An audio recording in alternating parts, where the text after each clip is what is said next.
The internet has billions of websites. Some leave you with a lot of questions. They contain secret codes, strange countdowns, creepy recordings, and more. Today we'll explore the internet's most mysterious websites, starting from the least to the most disturbing. So my goal this year, guys, is to increase our uploads without sacrificing quality. And to do that, we got to keep growing. It would mean the world to me if you subscribed, and I promise to do my very best for you guys and make the best videos I possibly can on Visual Venture, and you, my friend, are awesome.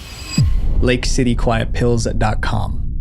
LakecityQuietPills.com sounds like a pharmacy website, but it wasn't selling medicine. In fact, people believe this website was a place where hitmen received instructions on who to target. The site belonged to a Reddit user known as Milo. Milo claimed he was a 79-year-old military vet. Most of his Reddit posts were about weapons, explosives, and combat. Then in May 2009, he made a post promoting his new website, LakecityQuietPills.com. He described it as an image hosting site. At first, no one cared, but years later, someone finally looked closer. A Redditor clicked the link and noticed something strange. He warned others. Remember that old guy's image host? Go to the root of the site and view source. People did exactly that. When they checked the site's code, they discovered cryptic messages hidden between the lines of code. They looked like job postings. One read, immediate need, 8 to 10 Chinese or Korean, fluent Korean dialect or accent, details after contract. Another said 4 Italian or Spanish speakers. No Euro W/W, must be bondable. Reddit loves a mystery, so users started analyzing every line, trying to figure out what it meant. And the more they read, the darker it seemed. These didn't look like normal jobs. They looked like requests for assassins. It was a wild theory, but here's why people believed it. The site was called Lake City Quiet Pills. There's a real factory in Missouri called Lake City. It's an ammunition plant that manufactures bullets for the US military. Some people thought Quiet Pills was code for bullets, because a bullet is like a pill that makes someone quiet forever. They also interpreted the job listings. W/W in the messages likely meant wet work, and wet work could be slang for assassination. More people shared ideas on what the other abbreviations could mean. Piece by piece, the theory took shape. Redditors became convinced this was a secret job board for hitmen. It seemed like a stretch. Then something happened that made the theory feel more credible. On January 19th, 2010, a military leader was assassinated in Dubai. Around the same time, Redditors found a new message on the website. It read, "Happy New Year, everyone. We're having a birthday party for the old man on the 19th.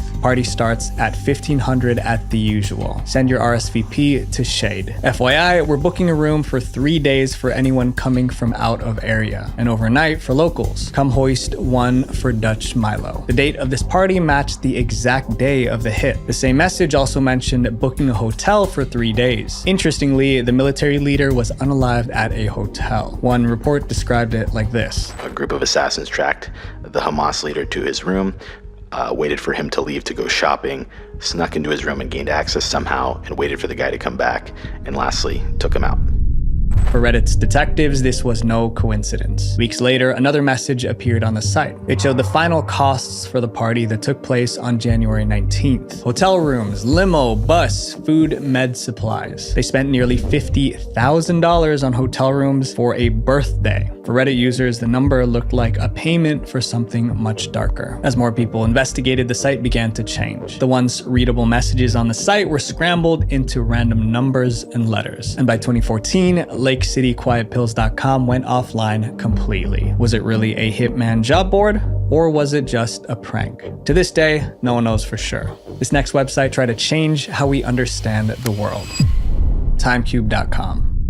Timecube.com was created to reveal a big secret to the world. The website belonged to a retired electrician named Gene Ray, and Ray believed he uncovered a cosmic secret. According to him, a single day wasn't really 24 hours. Each day was actually 4 separate days happening at once. It's confusing, I know. Ray stated his theory boldly on the site. He called it nature's harmonic simultaneous 4-day time cube. Ray even called himself the wisest man on earth. He was so confident that he offered $1,000 to anyone who can disprove 4 days in each Earth rotation. Later, he raised the price to $10,000. His website was packed with strange diagrams about 4-corner races and something he called cubic thinking. It looked like the ramblings of a delusional old man. But not everyone ignored him. In fact, students at MIT invited him to speak. In 2002, Ray showed up at MIT to present his theory of time. Hundreds showed up, but they weren't there to learn. They treated the lecture like a comedy show. Throughout the event, the crowd of college students was rowdy and loud, cheering often in mock support of Ray. However, Ray didn't realize they were mocking him. When asked about the experience later, he bragged. About 500 students from MIT, Harvard, and many other universities around there, and they treat me like Einstein now. Afterward, he even awarded himself a doctorate of cubism and started calling himself Dr. Gene Ray. Most people treated Ray as a joke, but to one man, Gene Ray was a genius. Around 2005, an 18-year-old student named Richard discovered timecube.com. He quickly became Gene Ray's most devoted supporter. Hi, I'm Richard Yanchowski, second wisest human. However, it is Dr. Gene Ray, Cubic, who is the wisest human on Earth. For 2 years, Richard defended Ray's theory of time. In fact, he idolized Ray. Then in 2007, Richard bought a plane ticket to Florida to meet his hero. He planned to film a documentary about Ray and his ideas. At first, everything went well. The 2 days they spent together, they talked about timecube.com. Then they had a misunderstanding. Ray got really mad at Richard, so mad that he publicly denounced him on Ray's website. For Richard, the rejection was devastating. After years of loyalty, his idol turned against him. Richard never really got over it. Watching their story, you realize how much time Richard and Ray spent on theories that made no sense. Richard could have spent those same hours learning about actual history instead of imaginary time cubes, which is exactly what this video game offers. War Thunder, the sponsor of this video, is the most comprehensive vehicle combat game ever made. It's an MMO featuring over 2,500 tanks, planes, helicopters, and ships, from armored cars of the 1920s to modern fighter jets and tanks. The vehicles are very well detailed and the graphics are super realistic. Something that's really different about this game is its damage model. If your vehicle or enemy is destroyed, you see this X-ray view where you can see exactly where the shell penetrated and which components are affected, which is honestly something I have never seen before. War Thunder has 3 modes. You have Arcade, which is for fast-paced matches, Realistic mode, which is a bit more realistic. Then you have the mode that is the most authentic to real life, Simulator mode. My friends, join the community of over 95 million players for PvP battles today. And for you military history enthusiasts, this game is made for you. Play War Thunder for free on PC, PlayStation, Xbox, and mobile now by using my link in the pinned comment or description. New and returning players that haven't played in 6 months get a massive bonus pack. That includes the Eagle of Valor, 100,000 silver lions, and 7 days of premium account only for a limited time. This next website was so mysterious that hackers tried to break into it. Mortis.com. Most websites want visitors. Mortis.com was the opposite. It wanted to keep people out. The homepage was plain, just a black screen with one word in white text, Mortis. Mortis means death in Latin. Why would anyone name their website Death? There was also a login box asking for a username and password, but how could anyone sign in if they didn't have an account? And there was no sign up button, no create account link, no way in at all. It was like a locked door with no keyhole. For years, the website just sat there. No updates, no changes, no sign of activity. Then in 2011, someone finally mentioned it on 4chan. Did anyone ever get into Mortis.com? That one question made the site go viral. 4chaners loved puzzles, and this one quickly became an obsession. First, hackers tried breaking into Mortis.com. They couldn't. Then they examined the website's source code. What they found was shocking. Some of the individual files were as large as 39 gigabytes, and the total amount of data being hosted on the website was in the range of terabytes. No one could figure out why a website with no public features was storing that much data. What was Mortis.com hiding? People tried everything to break in, even brute force applications. But the site was extremely hard to hack into, so they turned to domain records, searching for whoever registered the site. That's when they discovered a name. A string of clues led some users to assume that the domain was registered under the name Thomas Ling on the 14th of November, 1997. They began digging into Thomas Ling, hoping to find new ways to unlock the website. But no matter where they looked, the trail went nowhere. More leads on the Thomas Ling name would lead to empty warehouses in remote regions across the globe. The mystery seemed unsolvable. Then suddenly Thomas Ling himself showed up, and he was mad. Thomas found one of the chat rooms talking about Mortis.com, and he told everyone to leave him and his site alone. He allegedly demanded that the users stop trying to hack his website, and when pushed for an explanation on Mortis.com, claimed that the website was only used to host his wedding photos online.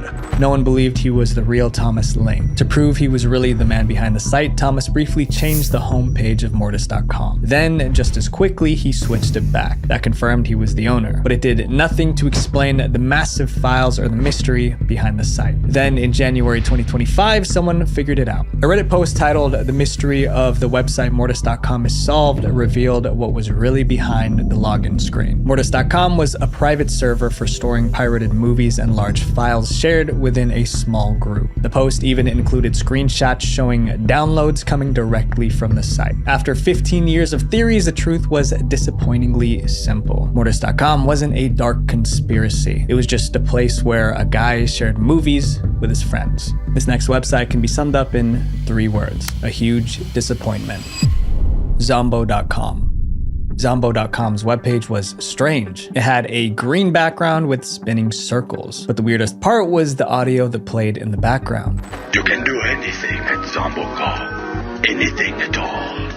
The only limit is yourself. It sounded inspiring, like something incredible was about to happen, but nothing ever did. The voice just repeated the same lines over and over. There were no links, no games, nothing to download. People thought the site was broken. One visitor said they waited for 5 minutes for something to happen, but the site never changed. Then someone noticed a newsletter sign-up link at the bottom of the page. Finally, something to interact with, but they were about to be disappointed. Clicking the link led to a new page with a single line of text. Sorry, this is not working right now.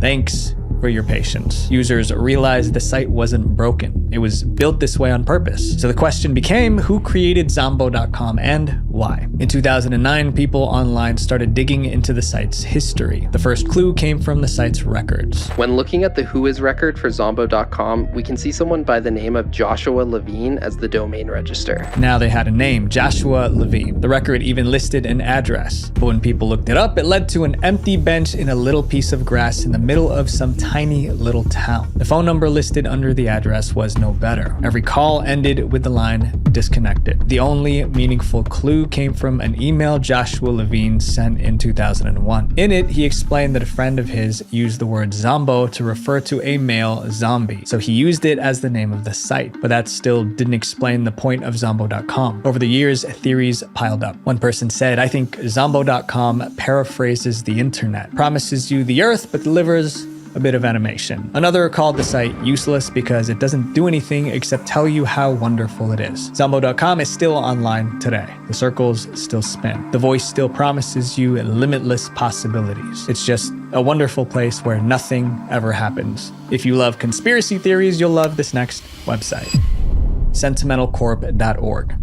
In 2012, a man named Randy Prozac launched a website called sentimentalcorp.org. The homepage showed a couple sitting on a couch watching TV. On the screen, the word nothing glowed faintly, but the site was anything but nothing. According to Randy, the videos on his site contained sounds that could control minds. To understand why he believed that, you first have to know who Randy was. Before Sentimental Corp, Randy worked with mental health patients in Alberta, Canada. These were people with serious psychological issues. His goal was to find a new way to treat them. That's when he began testing a form of therapy called psychodrama. 3 times a week, Randy invited patients into his home. Behind closed doors, they acted out their deepest fears and darkest impulses like actors on a stage. Randy filmed every session. Soon he had hundreds of hours of disturbing footage. But the sessions got more intense than anyone expected. Sometimes it ended in tears. Sometimes it ended in anger. A few times it ended in violence. Eventually, the program collapsed. Authorities ordered all of Randy's tapes destroyed, but Randy reportedly smuggled out the recordings before they could be burned. Those tapes became the foundation of sentimentalcorp.org. By July 2012, Randy launched his website and began uploading footage from the psychodrama sessions. He added a chilling disclaimer. By playing this psychological audio cassette,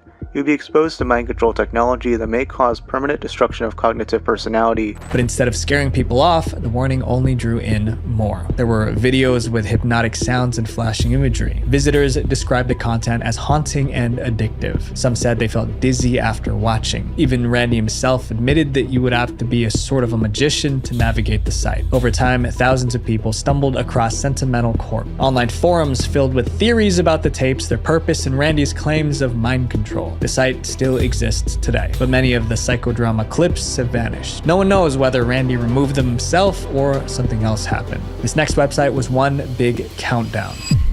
October 28, 2011.com.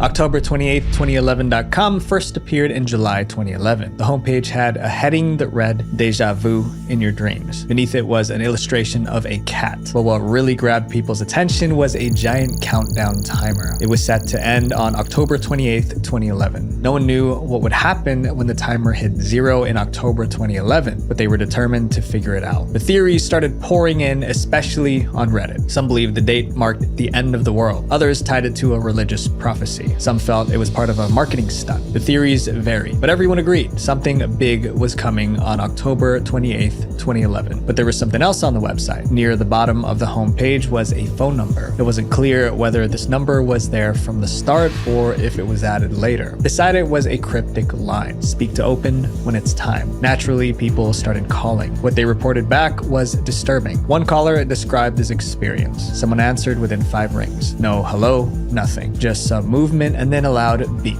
and then the person hung up. Another reported hearing something being dragged across the floor, followed by a loud beep. When they called again, someone picked up and whispered, "It's him again." Almost everyone who tried the number described something unsettling. As October 28th, 2011 drew closer, anticipation was building. The countdown was almost at 0, and the people couldn't wait to see what would happen. The day finally arrived, and something did happen. But when October 28th, 2011 finally came and the countdown hit 0, the site completely vanished, leaving people to this day in utter confusion. The website went offline, just like that. Even after the site disappeared, people kept trying to decode the mystery. The website went offline many years ago, and thus people have been left in the dark about whether or not this actually had any real purpose. Years later, a blogger wrote an article titled, "I think I solved the mystery behind October 28th, 2011.com. The explanation was underwhelming. He claimed the website was just made to freak people out, and the calls were clearly recordings meant to mess with people's heads. Today, typing in October 28th, 2011.com just redirects you to random ads. Up next is another website that made 0 sense.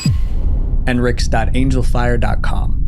Enrix.angelfire.com described a disease called Enrix. It said Enrix is a disease that can be devastating to an individual and their family members. The site also mentioned another term, Gomex. Gomex is a medical term that's often used by patients suffering from Enrix. But when people Googled these diseases, nothing came up. Enrix and Gomex don't seem to exist. I tried Google searching for these diseases, and I can't find anything about them. This meant someone built an entire medical website about illnesses that didn't exist. But the fake diseases weren't the strangest part. The real mystery was the woman's picture. On the homepage was a photo of a smiling woman dressed like a doctor. Clicking on her face did something strange. If you click on the picture of the woman, then the face will become slightly distorted. Continue clicking, and it will continue to become even more distorted as all the text on the screen becomes malformed. With every click, the photo warped further. It looked like the site was falling apart in real time. By the 5th click, a creepy smiley face appeared along with the message. "Please wake up and thank you for visiting our website." It felt less like a glitch and more like a warning to stop exploring. But that was just the beginning. When people checked out the other pages, they found weird stuff. One page had a large blue key. Clicking it only sent you back to the homepage. There was also a link to a PDF file buried in the code. It's a 634-page PDF document, all written in Thai with cartoon characters at some points.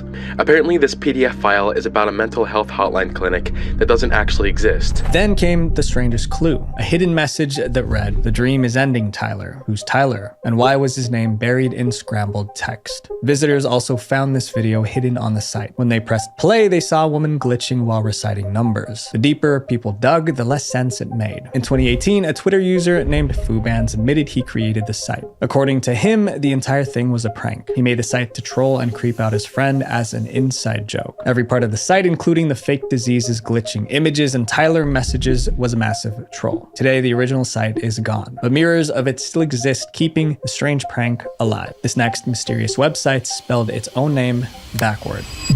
973 at namu973.com.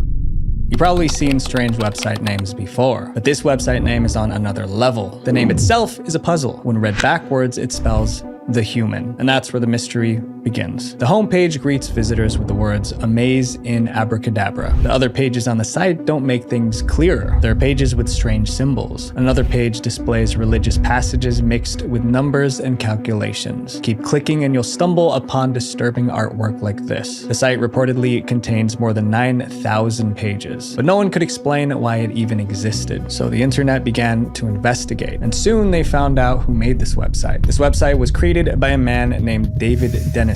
David used to be famous. In the 1970s, Dennison was one of the most popular surrealist painters in the United Kingdom. After his art career, David became obsessed with numbers and religion. This obsession, people said, completely took over his being. He spent his days working through calculations based on strange words and text. Many were taken from the Bible and ancient philosophers. He was even obsessed with the number 9 and spelling words backwards. In 2003, David launched his ultimate creation, 973 at namu973.com. For years, he kept adding new pages to the website. More puzzles, more religious texts, more confusing math. In 2013, David Dennison passed away, but the website stayed alive. Before he passed, David handed control of the site to someone else. No one knows who. Under this mystery caretaker, the site grew even faster. Thousands of new pages appeared. Soon, a small but obsessive community formed around the site. There was even an online chat room where people tried to decode the meaning behind the weird pictures, codes, and calculations on the site. Then one day, someone figured it out. On August 3rd, 2018, a user named White Rabbit posted in the chat room. The post was titled, "I finally solved it." He said he spent at least 5 years studying the website, and that it took him a lot of hours to guide himself through the maze. But after all the work, White Rabbit claimed he finally understood the puzzles on the site, but he wouldn't reveal the answer. Why? He said what he discovered was dangerous, and that decoding it had strange side effects on his mind. Other users begged him to explain. He never responded. 7 years later, someone else in the chat room named Sherlock announced his own breakthrough. "I finally understand it. The answer is not what I expected." But like White Rabbit, Sherlock refused to share his solution. He insisted that everyone must find it on their own, but he didn't give him a clue. The answer isn't written directly on the website itself, but rather written through letters, numbers, and representations. From there, people got more obsessed with the site. One visitor described the site this way: "It's like a drug. Once you solve one part, your brain tells you to keep going." Some people I've been chatting with have lost touch with reality. Not me though. "I stopped where I was supposed to stop. I warn you, decode at your own risk." Another wrote the site is evil. Some even claim the site caused hallucinations. Today, the website is still online. It has thousands of pages, and people are still going crazy trying to decode it. These sites aren't just about hidden secrets. They show something about human nature. We crave answers. We want meaning. But some rabbit holes go too deep. My friends, not every mystery needs solving. And the healthiest move is knowing when to stop. Visual Venture.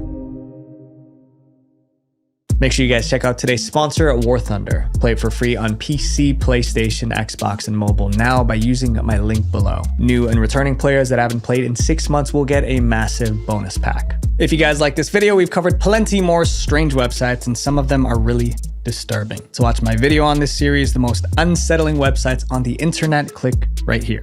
Love you guys. Peace. A new trend on social media is raising serious concern among local police departments. It involves people shooting innocent bystanders with water pellets. Please, don't pee your pants for TikTok. This is perhaps one of the dumbest challenges next to eating Tide Pods that I've ever witnessed. TikTok is not reality to real life, but there's real consequences for some of those things that go on there. TikTok created the internet's worst challenges, and as of right now, TikTok could potentially be banned. Today, we'll explore the dumbest TikTok trends ever, starting with weird ones to straight up insane. So my goal this year is to give you guys double the amount of videos without sacrificing quality. And to do that, we gotta keep growing. So 75% of you guys aren't subscribed, and it would mean the world to me if you did. And I promise to do my very best. I'm Visual Venture, and you are awesome. The pee in your pants challenge.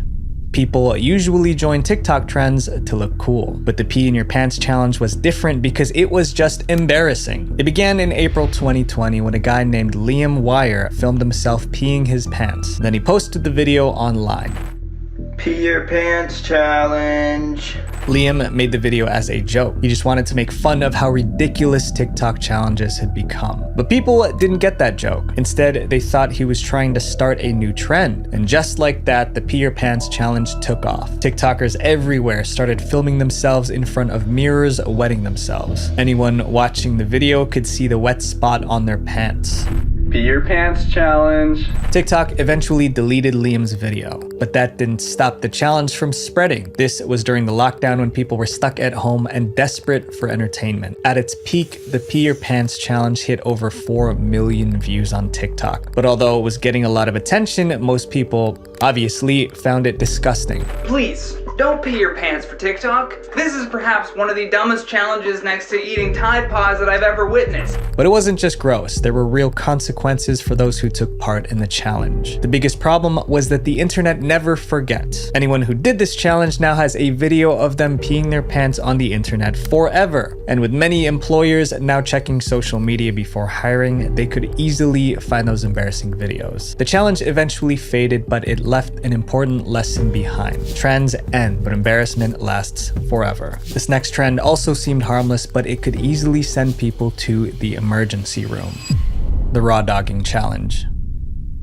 In 2023, Apple TV released a show called Hijack. It was an interesting story, but no one expected it to spark one of TikTok's dumbest trends. In the Hijack show, the main character spends 7 hours on a plane without using any devices for entertainment to pass the time. He endured the long flight with 0 distractions. Somehow, this inspired TikTokers to do the same. By June 2024, people were posting videos of themselves raw dogging flights. This meant no scrolling on their phone, no music, no reading. They would just sit there for hours staring straight ahead. They called it the raw dogging challenge. At first, it seemed like an interesting endurance test. Some called it the ultimate dopamine detox to reset the brain. But as always, TikTok took it way too far. Participants added extra rules like no sleeping, no drinking water, and no snacking or eating. The more extreme it got, the more people tried to outdo each other. Soon, raw dogging flights wasn't just a trend. It was a competition who could last the longest. Even celebrities, rappers, and athletes joined, posting their own entries. Before long, the challenge even had an unofficial scorecard. And since it turned into a contest, people started cheating. Some actually raw dogged flights while others just faked it. Like Nathan Daw, who posted a TikTok claiming he raw dogged a 9-hour flight. But there was one problem. The airline he flew didn't even have flights that long. Then there was comedian Danny Duncan.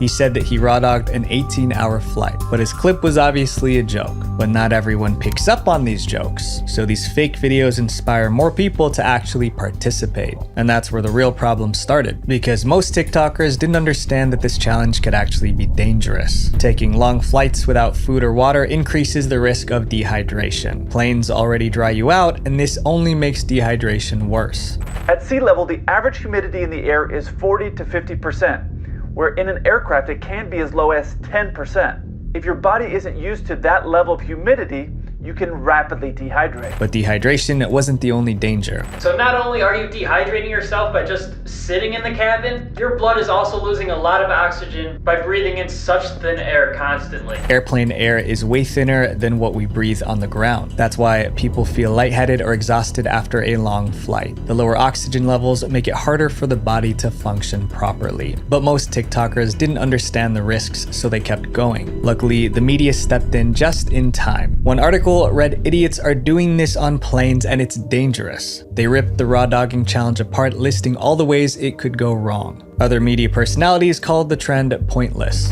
Being a person, being present in the space you're physically occupying, even that we now call a trend. As news outlets criticized and pointed out the dangers, the challenge started losing momentum. And by the end of 2024, TikTokers abandoned the raw dogging challenge and moved on to the next viral trend. We already know that TikTok is full of terrible health advice, but this next challenge might be the dumbest health trend ever. The beer tanning challenge. The beer tanning trend probably started because of a shocking claim that spread on TikTok. In July 2023, a TikToker posted a video warning that using sunscreen was actually dangerous. They're literally rubbing cancer into our skins. The District of New York follows a report by online pharmacy Valisure, which detected high levels of benzene in several brands and batches of sunscreen.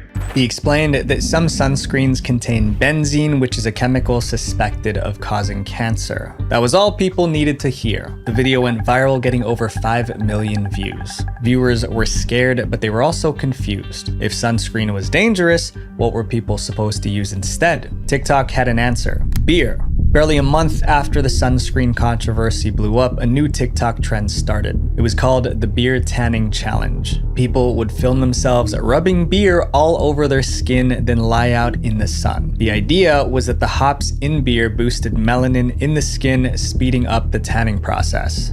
Oh boy, what's happening here? Yeah, this guy's pouring beer all over himself here. This is the latest trend on TikTok, beer tanning.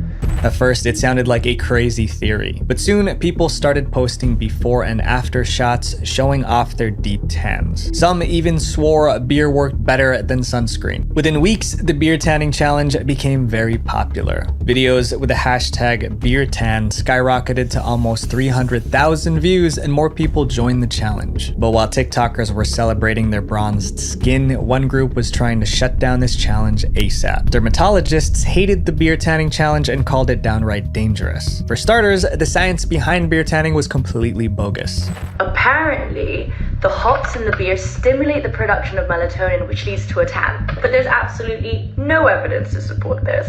Beer has 0 SPF, which means it doesn't protect the skin from sunburn like proper sunscreen does. Even with sunscreen, 1 in 5 Americans will develop skin cancer. Swapping sunscreen for beer only increases that risk. As the media covered the dangers, the backlash grew. Eventually, TikTok stepped in. They banned the beer tanning challenge and started removing any videos promoting it. And since TikTok was suppressing the beer tanning challenge, it gradually disappeared. This next trend caused nothing but pain and discomfort. But that's exactly what made people want to try it.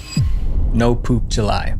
The No Poop July challenge is as ridiculous as it sounds. The goal is simple: don't use the toilet for the entire month of July. Every year, hundreds of people join in, posting TikTok videos to show how long they can last. But before we find out if anyone actually pulled it off, there's a bigger question. How did such a ridiculous trend even start? In July 2020, a TikToker named OK Kron posted a video looking extremely uncomfortable. The text on the screen read, "Day 1 of No Poop July." OK Kron's face said it all. He was struggling to hold it in, but the caption made it even funnier. It said, "Can I make it till the end?" It was a bold question, and thousands wanted to see if OK Kron could actually last the whole month. His video received 84,000 likes, and the comments were full of people cheering him on. As the days passed, OK Kron kept the suspense going with dramatic updates. Each new video showed him looking worse, sweat pouring down his face, pained facial expressions, and lots of squirming. The more uncomfortable he looked, the more excited viewers got. Viewers weren't sure if he was kidding or if he was really holding it in for a month, but it was entertaining regardless. Then, just as July was coming to an end, there was a twist. You might know him as the kid who hasn't pooped for 26 days, but today we found proof that he lied to us. No Poop July, though. Did you fail? Be real. Yeah, obviously, I'd be in the hospital. With a simple, funny video, OK Kron admitted he failed the challenge. Up until this moment, No Poop July wasn't even a trend. It was just one guy doing something dumb for laughs. However, it got people wondering if it was possible to go an entire month without pooping. They were determined to find out. TikTok quickly dug up a real-life case that made the challenge seem possible. It was about a man who held it in for a very long time. And while he was waiting behind bars, Lamar went on a poop strike. He simply refused to go to the bathroom altogether. He didn't go to the bathroom for literally 47 straight days. Suddenly, No Poop July didn't seem like it was just a joke. So by July 2021, 1 year after the original challenge, it started trending again. This time, more TikTokers joined in, posting videos of themselves trying to hold it in. And some of them were taking the challenge seriously. Even OK Kron came back for the 2021 challenge, posting daily updates just like before. Then in July 2022, No Poop July returned for the 3rd year in a row. That's when doctors realized this was becoming an annual event and they were horrified. Worried doctors begged people not to try the challenge. This is not normal because if you're not having a bowel movement every day, it could lead to abdominal pain, gas, bloating, and other issues. But instead of dying down, it exploded. The 2023 edition of No Poop July racked up 80 million views in just a few weeks. Dude, it's July. You know what that means? I don't know what that means. Just look on TikTok. It's No Poop July. Oh no! The 2024 edition crossed 100 million views. But 2024 was special because OK Kron, the TikToker who started it all, decided to turn the ridiculous trend into something meaningful. To everyone's surprise, he announced that he donated about $1,000 worth of toilet paper to various charities. OK Kron's donation meant that something positive came out of this dumb challenge. Hopefully, No Poop July won't return in 2025. But with how popular it's gotten, it probably will. The next trend on our list was mostly done by women, and it backfired in the worst way possible. The Silhouette Challenge. Hundreds of women took part in this challenge, but they had no idea that this trend would make them targets for creeps and trolls on the internet. The challenge started in January 2021 when a TikToker named Yoelise posted a video with a unique editing style. The silhouette effect with the red background looked amazing. Within hours, Yoelise's comments were flooded with people begging for a tutorial. They wanted to make their own versions. Yoelise listened. That same day, she posted a step-by-step guide. To create the silhouette effect, they just needed to use a red tinted filter from Snapchat or TikTok. Before long, TikTokers everywhere were trying it out. They called it the Silhouette Challenge. Even celebrities joined the trend. So turn on the light in your bathroom. Okay. Go in your door arch, okay? And just whatever you want to do. At its peak, the Silhouette Challenge got more than 200 million views on TikTok. But like most TikTok trends, it didn't take long for things to go wrong. Because the challenge was showing off body shapes, the participants wore as little as possible. Others wore nothing at all. After all, the red filter was supposed to hide everything, leaving only a shadow. But it turns out the filter wasn't foolproof. Before long, some creeps online figured out how to remove the filter. And once they took it off, they could see everything, if you catch my drift. Suddenly, tutorials on how to remove the red filter started popping up everywhere. And since there were hundreds of Silhouette Challenge videos online, creeps were having a field day. People even created subreddits like Silhouette Unfiltered to share Silhouette Challenge videos with the filters removed. Panic spread fast. Suddenly, TikTokers were warning everyone to stay away from the Silhouette Challenge, or at least wear clothes while doing it. So word of warning, if you're going to make a video as part of the Silhouette Challenge, keep your clothes on. People are attempting to revert the videos back to their normal coloring, and that can reveal things that viewers aren't supposed to see. For some, the warnings came in time, but for others, it was too late. Their videos had been downloaded, altered, and shared to creeps across the internet. TikTok tried to help by banning filter removal tutorials and shutting down accounts spreading them. But instead of being relieved, some victims blamed TikTok for not acting sooner. One thing was clear, the Silhouette Challenge should have never existed. This next trend wasn't just dumb, it was also a crime. The Chase Bank Glitch. On September 1st, 2024, TikTokers were buzzing with excitement. The reason was because they thought they found a way to get free money, thousands of dollars completely free. They called it the Chase Bank Glitch. So what people would do, they would write a big check that they didn't have the money for, a bad check, and then they would immediately take money away from an ATM. Just like the guy explained, they would write a check for more money than they had in their Chase Bank account and deposit it. These checks were fake because their accounts had no money to back them up. Then, before the bank could catch on, they would rush to an ATM and withdraw the check's full amount. In other words, they were scamming the bank for free cash. As word spread, the hashtag ChaseBankGlitch started trending on TikTok. Within hours, people were lined up at Chase Bank ATMs eager to cash in. Nah, I said it's heavy. It's lined up.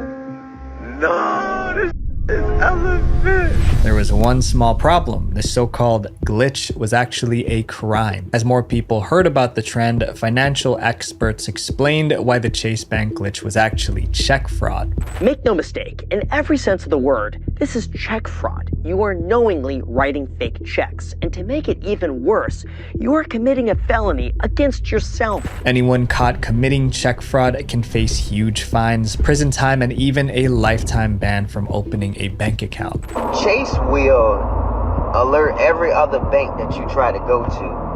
And you may possibly never be able to get an account. You'll have to. But despite all the warnings, the Chase Bank glitch kept trending on TikTok. Some posted screenshots of their bank balances as proof that it worked. Others saw a chance to cash in, selling step-by-step guides or charging fees to teach people how to pull it off. But it was only a matter of time before the bosses at Chase Bank realized TikTokers were stealing from them. And when they did, they were furious. On September 2nd, barely 24 hours after the glitch went viral, Chase Bank shut it down. The bank released a statement saying the glitch was fixed. Fake checks wouldn't work anymore. And just to make things clear, they added, depositing a fraudulent check and withdrawing the funds from your account is fraud, plain and simple. Now everyone who took advantage of the glitch was panicking, and they had good reason to be worried because Chase Bank was coming after them. By October 2024, the bank started suing those who used the glitch. One person stole $335,000 during the glitch. Chase didn't stop there. They identified accounts that deposited those fake checks,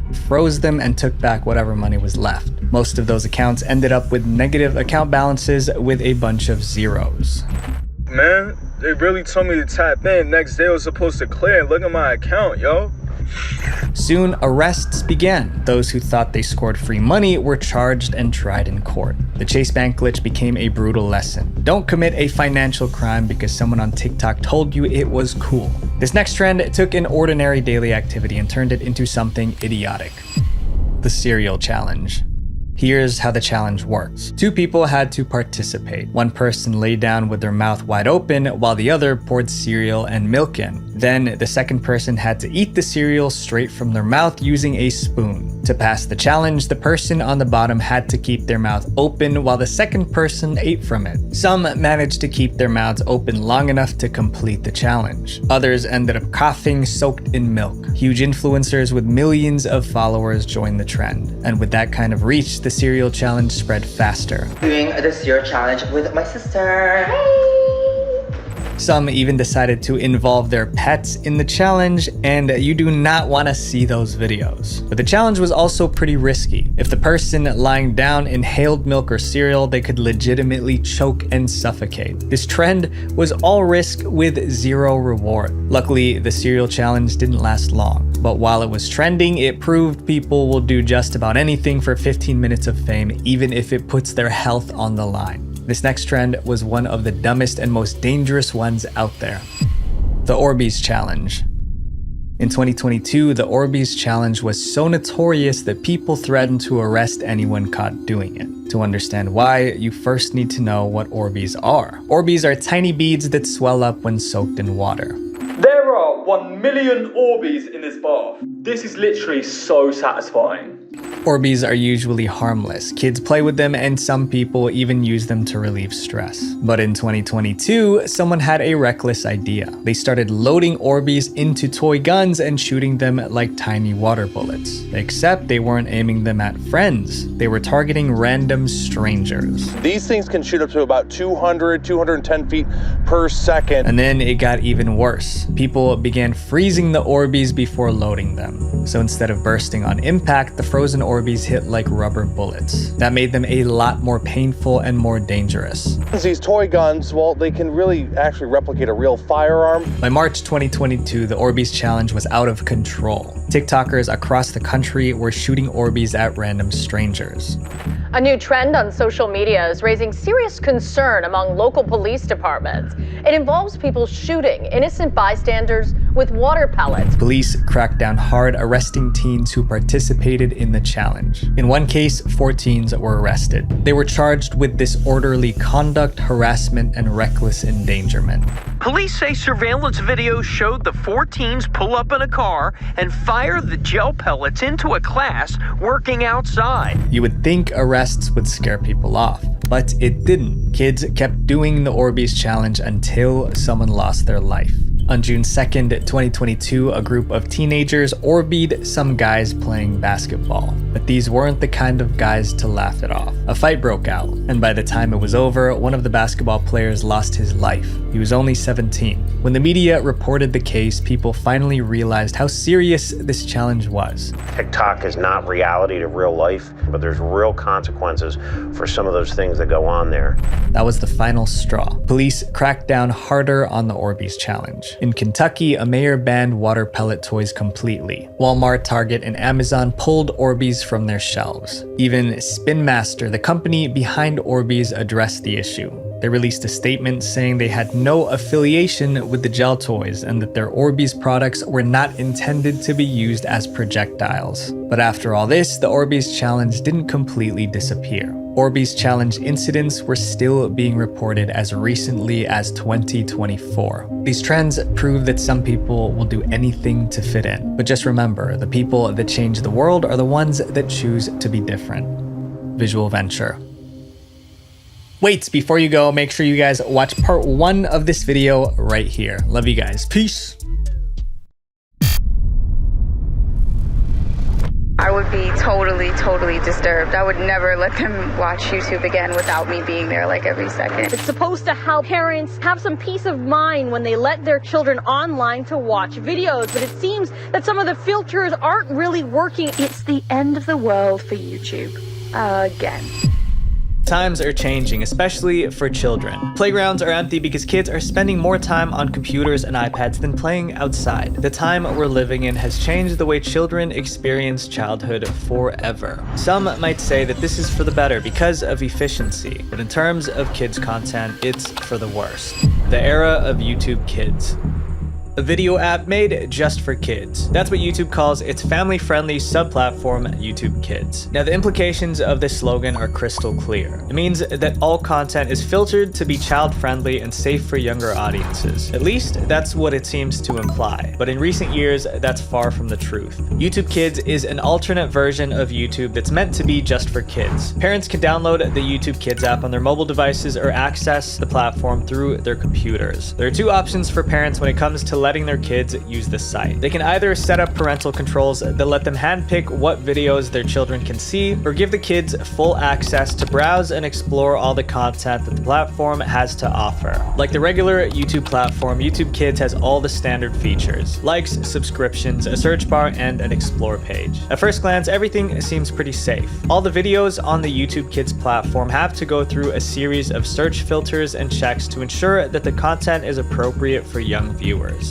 However, this isn't a foolproof system, and more often than not, something terrible manages to sneak its way through. The problem with YouTube's filters.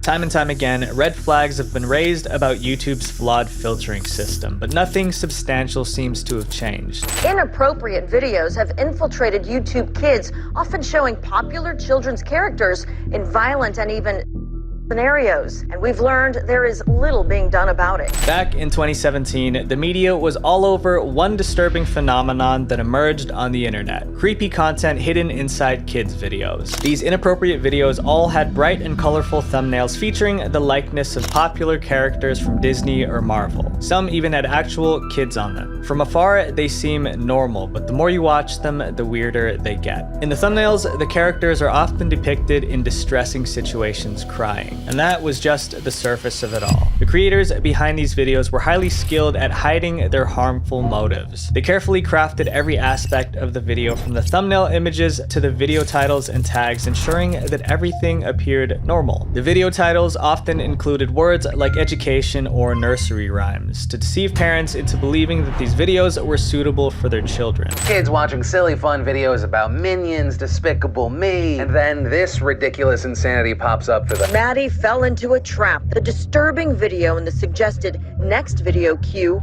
follows a normal, harmless video.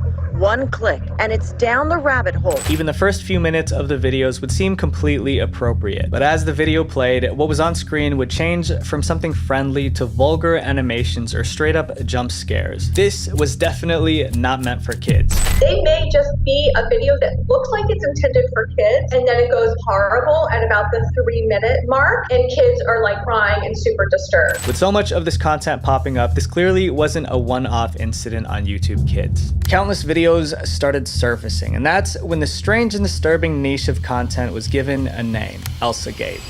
The horrors of ElsaGate.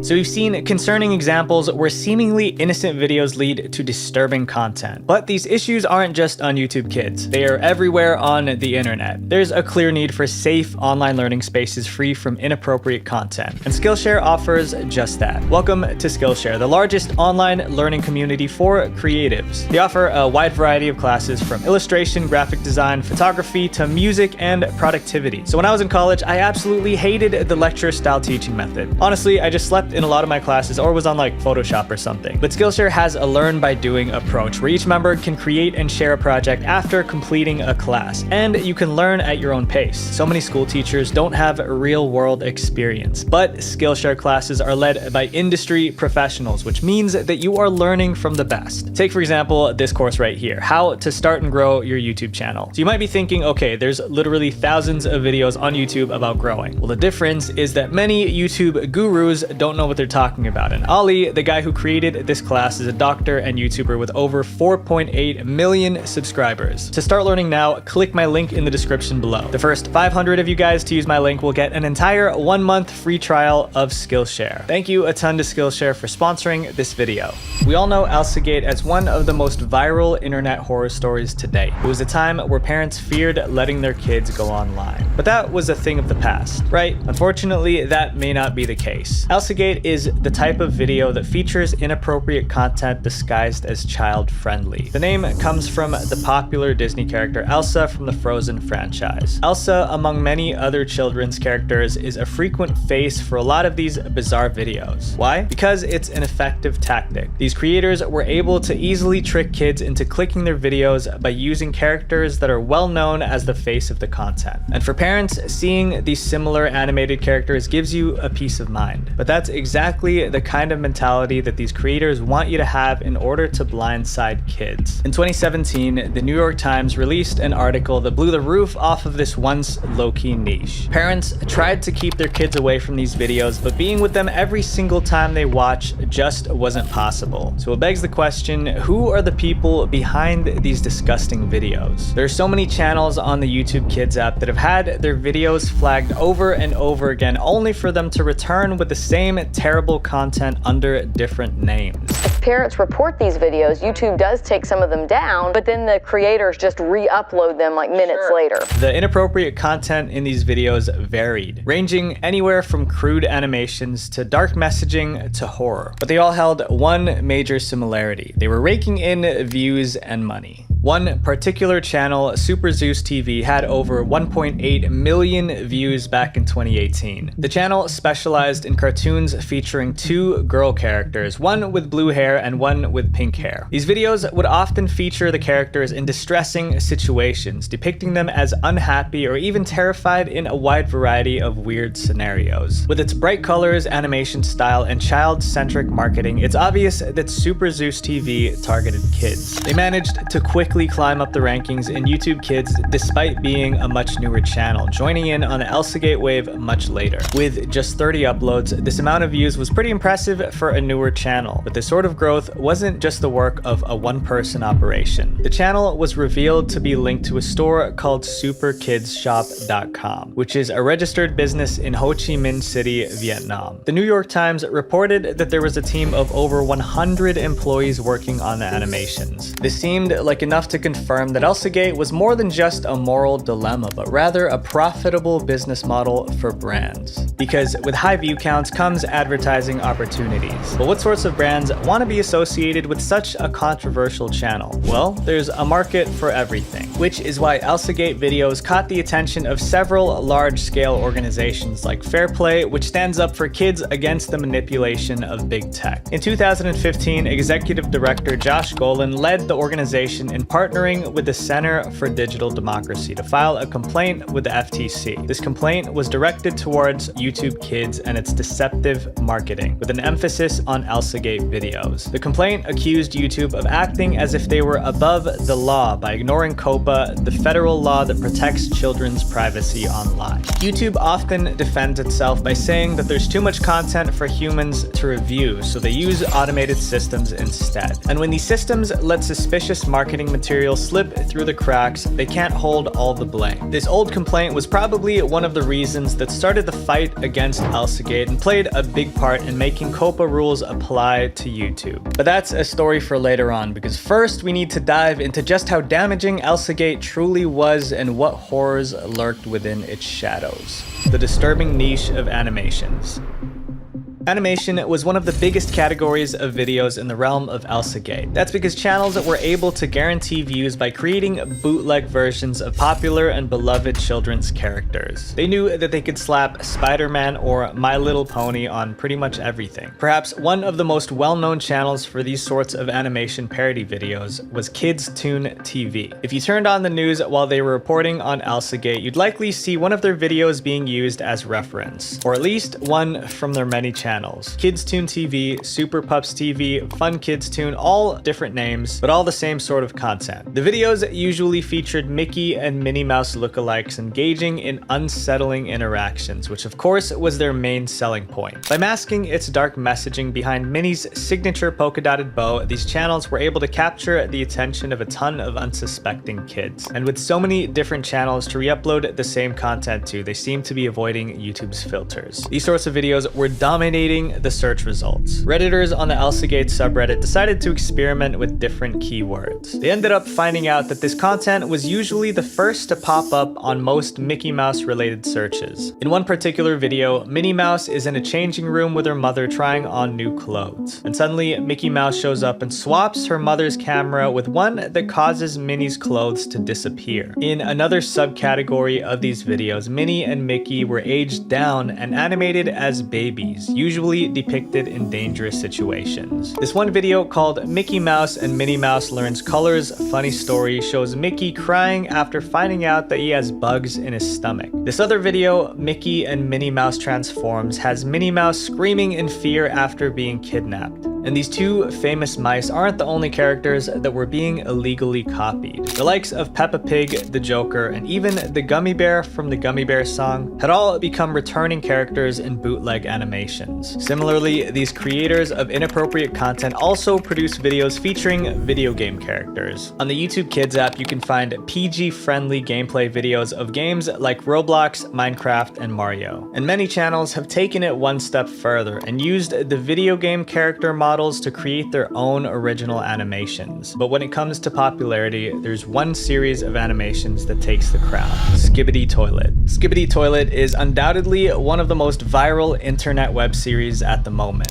Its creator currently has over 35 million subscribers on YouTube, with his most popular video having over 104 million views. There are over 60 episodes of Skibidi Toilet spread out among 21 seasons. The episodes feature character models from the games Garry's Mod, Half-Life 2, and Counter-Strike Source, who are morphed together with toilets. The series follows two sides: the suited individuals with camera heads and the toilets, as they fight against each other in a never-ending never-ending action-packed war. When you first look at these videos, it might just seem like a video game lover's fever dream. However, these meme-like videos have caused a bit of an uproar in the parenting world. There was a meme on the internet called Skibbity Toilet Syndrome, which is basically a fake illness that refers to children who watch way too much Skibbity Toilet. As a result, these kids have tried to replicate what they've seen in the episodes. The videos often include explosions, spinning around in toilets, or other weird scenarios. And although they may seem harmless, many kids tried to recreate these viral Skibbity Toilet videos, which results in kids being put in possibly dangerous situations, such as stuck inside home appliances or cramming themselves into small spaces. Despite a majority of people calling Skibbity Toilet Syndrome a hoax, some parents are genuinely concerned because children can be at real risk if they try to imitate what they see in the episodes. Setting aside the robot human toilets, another group of familiar characters dominated the YouTube Kids Explore page, My Little Pony. And although they had their fair share of inappropriate videos, there was more content that seemed to be associated with the fandom that kids should not have been seeing. In the My Little Pony community, there's an entire sub-community of those that are a fan of both the franchise and the horror genre. While most of this sub-community is made up of adults, their videos kept appearing on the YouTube Kids app. And that's because YouTube has a habit of confusing cartoons, especially ones with popular kid characters. One of these videos was called Cupcakes HD, infamous among the bronies, which is what the adult My Little Pony fandom call themselves. Cupcakes HD was an extremely graphic video that had the ponies doing some seriously messed up stuff. However, since the disturbing content was sandwiched between clips of ponies dancing in sync, the YouTube algorithm considered it acceptable to promote these videos to kids.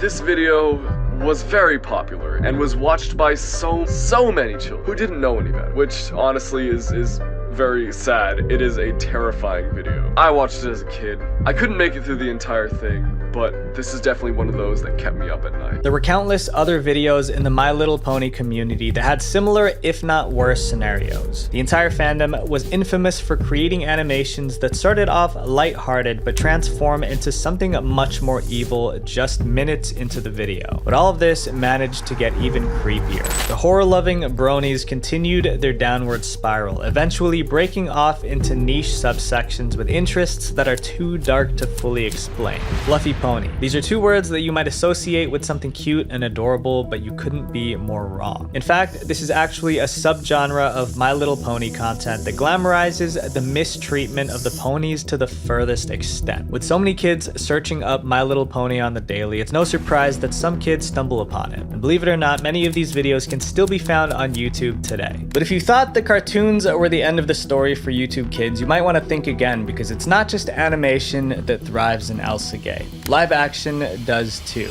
The dark side of live action. While there are a ton of inappropriate animations out there, live action content on Elsagate is also just as bad. There are many content creators that specialize in creating children's content on YouTube who are willing to do almost anything to secure the likes, subscribers, and advertising dollars. Many adult creators have catered their content toward kids because it's a highly profitable niche on YouTube. But rather than making child-friendly content, their videos often toe the line between appropriate and inappropriate. 123 Go is one of those channels that feature adult creators making content aimed for kids, but instead of making their content more family friendly, they took a different route. One of their most popular videos is called 7 Funny DIY School Pranks, featuring several prank ideas for kids to do at school, but some of the ones that are shown are far from being school appropriate, with some being dangerous. Take a small wad of Play-Doh and cut it into a square with an X-Acto knife. Now drop it into an empty gum wrapper like this one here. Care to share the wealth there? Why, of course. How rude of me. Ever wonder if Play-Doh tastes like gum?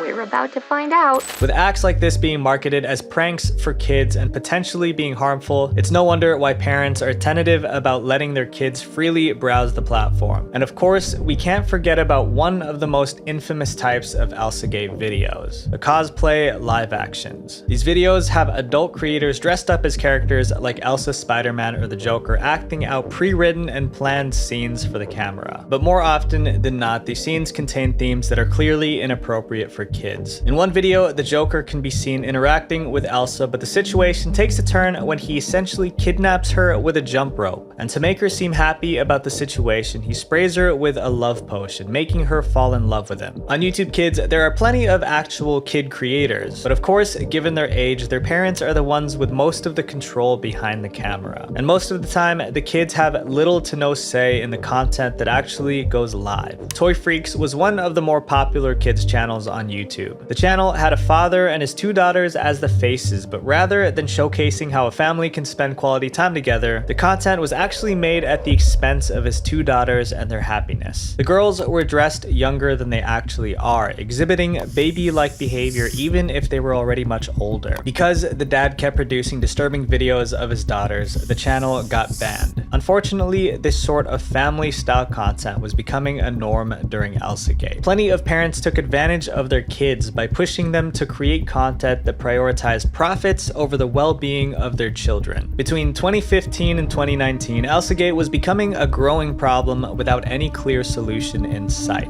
But eventually, after being hammered again and again with concerns and complaints, YouTube finally did something to fight back against Elsagate, trying to control the damage. We're getting ourselves a new year, a new decade, and most importantly of all, a new YouTube. One that threatens to wipe out huge chunks of content and content creators that you know and love and have been watching since you were young. In 2019, YouTube shocked its creators by announcing the implementation of COPPA policies on their platform. COPPA, which stands for Children's Online Privacy Protection Act, is a federal law aimed to protect young users of the internet. At the time, YouTube had already started addressing the issue of Elsagate by removing more and more videos and monitoring comments for suspicious activity. The platform acknowledged that things needed fixing, and this event forced them to make the change. It was a $170 million fine that they were served in late 2019 by the FTC that finally sealed the deal. If you create content for YouTube, this video is very important to watch as it describes changes to the upload process, all of your existing videos, and potentially your monetization. At first, the backlash was intense. To the surprise and dismay of many content creators, YouTube wasn't only implementing COPPA on their kids' platform, they were pushing it onto YouTube as a whole. And of course, with a large number of creators who all specialized in content that varied from G-rated to raunchy and risque, there were plenty that felt like YouTube was slapping their content creators in the face with a policy that restricted their creativity. Content creators were worried about losing their ability to earn money because they realized that a lot of their previous content wasn't suitable for kids. Some referred to this policy as censorship and saw it as a major challenge for creative expression. Some believed it could be the end of their channels, while others said that it was the end of YouTube as a whole. So what exactly did COPPA mean for YouTubers? Now, all content that was uploaded needed to be manually marked by the creator as made for kids or not made for kids. But the guidelines weren't clear. Sometimes creators would make mistakes. Whether you were a kid's channel or not, you were subject to the same sort of strict monitoring by YouTube. Before COPPA was in place, there were plenty of channels who marketed themselves as kid-friendly just to get more views. YouTube had a thing for pushing out kids content, and some creators took advantage of that. Then there are vlog channels that are posing as kid channels just to get more views. But since the platform was cracking down on falsely advertised kids content, they showed no mercy to anyone who mislabeled their content. Additionally, YouTube was implementing stricter policies to ensure child safety on its platform. This included issuing warnings for videos containing swearing and also demonetizing any vulgar content on the platform. The FTC even mentioned this. Not only can we sue Google and YouTube for compliance with COPPA, but also individual channel owners and content creators. Most content creators had a pessimistic view of YouTube's future after the announcement of the COPPA policy. But putting this aside, did these new changes to the platform actually do what they intended to do? Did it stop Elsagate? The resurgence of Elsagate. YouTube did manage to do right. They cleared up the YouTube Kids app. Mostly. It's a lot more difficult now to find inappropriate content on the YouTube Kids platform than it was before. But there's one fact we need to face. YouTube Kids is not the main platform that children use to watch videos. While YouTube may have tackled the problem on YouTube Kids, most of their younger audience still use the main YouTube platform. And unfortunately, that's where ElsaGate has made a return and found its new home. By 2018, YouTube had fully implemented a human curation team with over 10,000 members tasked with looking through videos on their kids app. This would make it easier for them to weed out harmful content for one half of the platform, but the main YouTube app was still infested with these videos. This time, the ElsaGate creators have adapted their content to fit current trends. Disney princesses have been replaced with characters from franchises like Poppy Playtime, Minecraft, and Paw Patrol. In July of 2022, We Got This Covered published an article about the resurgence of ElsaGate animations, this time involving the children's TV series Bluey, which featured a blue puppy and his family going on fun adventures. Despite the happy theme of the show, the Bluey animations on YouTube were quite different. The official Bluey Reddit had to issue a warning to parents advising them to avoid these unofficial animations on YouTube. Another franchise that has become common in ElsaGate's resurgence is Poppy Playtime. Poppy Playtime is an indie horror game that has recently become a fan favorite after being played by popular content creators like Markiplier, and it's quickly becoming one of the fastest growing internet fandoms. But as we've already learned, not all fan-made content is appropriate. One of the more popular channels is Kissy Show. This channel creates live-action videos while dressed as the game's characters Huggy Wuggy and Kissy Missy. With over 1.9 million subscribers and over 1.2 billion channel views, it seems like Kissy Show may be leading ElsaGate this time around. The live actor for the female monster named Kissy Missy can often be seen with her undergarments worn on top of her leggings, or with a low-cut top on, which isn't exactly the best attire to be wearing for a kid's video. And the theme of the videos are pretty absurd to say the least. And of course, some animators have also joined in on the troubling resurgence of ElsaGate, probably motivated by the opportunity to make money from children's content. With ElsaGate content now on the regular YouTube platform, creators have gotten even sneakier in dodging YouTube's policies. Many of these channels put disclaimers on their videos or in the description stating that their content is not meant for young audiences. However, the way that they title and market their videos, it just seems like a tactic to get YouTube off their back. And with an ever-growing number of backup channels, they're able to keep making money even if it gets flagged or removed. Ultimately, I do understand that YouTube can't moderate every single video. And with ElsaGate making a comeback, if you see something that shouldn't be there, report it. Let's work together to create a safe space for children online. Visual Venture. Wait, before you go, click this playlist to watch more dark internet documentaries because the algorithm will promote my channel more if you guys watch multiple videos. Have an absolutely beautiful week. Peace. In this video, you'll see why our future looks terrifying. There's a war going on, and I'm not talking about a war between countries. I'm talking about massive companies competing to create the most powerful artificial intelligence. To give you an idea of its power, artificial intelligence, or AI, can answer any questions you can think of. All you have to do is type out one simple sentence. Right now, there's one AI that's much more powerful than the rest. OpenAI's ChatGPT. ChatGPT is the fastest growing app in history. This AI chatbot gained 100 million users in just 2 months. The thing that sets ChatGPT apart is that it doesn't just give you answers like Google does. It can do anything from solving complex math problems to giving life advice. And that's because AI learns directly from me and you. Everything you type out, every question you ask, AI learns from it. But there's a downside. When AI is powerful enough to solve our problems, it could also be used for evil. And as you'll see in this video, some problems are just too scary to ignore.